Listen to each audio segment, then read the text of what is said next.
महाभारत में कई प्रेरणादायक कहानियां हैं जो हमें जीवन के विभिन्न पहलुओं के बारे में महत्वपूर्ण सबक सिखाती हैं। उनमें से एक कहानी है अर्जुन और उनकी मानसिक स्थिति के बारे में, जब वह युद्धभूमि पर अपने परिवार के सदस्यों और गुरुओं के खिलाफ लड़ने के लिए खड़े थे। इस कहानी से हम सीख सकते हैं कि कैसे ओवरथिंकिंग, अत्यधिक सोच, हमें हमारी जिम्मेदारियों से दूर कर सकती है और हमें मानसिक तनाव में डाल सकती है। अर्जुन की दुविधा। कुरुक्षेत्र के मैदान में जब महाभारत का महान युद्ध शुरू होने वाला था, अर्जुन अपने रथ पर खड़े होकर युद्धभूमि को देख रहे थे। उन्होंने देखा कि उनके सामने उनके अपने परिवार के सदस्य, मित्र और गुरु खड़े थे। यह देखकर अर्जुन का मन भारी हो गया और वे गहरे विचारों में डूब गए।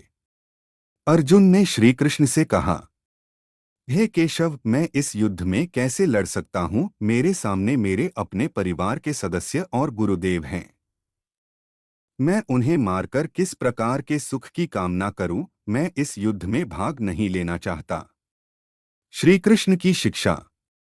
श्री कृष्ण ने अर्जुन की यह दुविधा देखी और उन्हें भगवद गीता का उपदेश दिया। श्री कृष्ण ने अर्जुन को समझाया, हे पार्थ, यह शरीर नश्वर है लेकिन आत्मा अमर है। आत्मा को कोई नहीं मार सकता। तुम्हारा कर्तव्य है धर्म की रक्षा करना और अधर्म के खिलाफ लड़ना। यह युद्ध धर्म और अधर्म के बीच है और तुम्हें अपने कर्तव्य का पालन करना चाहिए। श्री कृष्ण ने अर्जुन को सिखाया कि अत्यधिक सोचना और भावनाओं में बह जाना व्यक्ति को उसके कर्तव्यों से विमुख कर सकता है।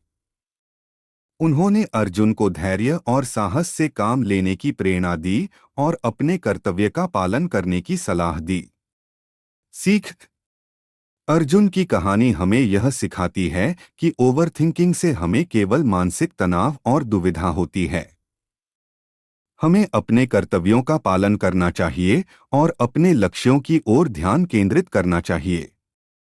किसी भी परिस्थिति में धैर्य और साहस से काम लेना चाहिए ताकि हम अपने जीवन में सफल हो सकें। श्री कृष्ण का यह उपदेश हमें जीवन के हर पहलू में मार्गदर्शन करता है और हमें प्रेरणा देता है कि हम अपने संदेह और भय को दूर करके सही दिशा में आगे बढ़ें।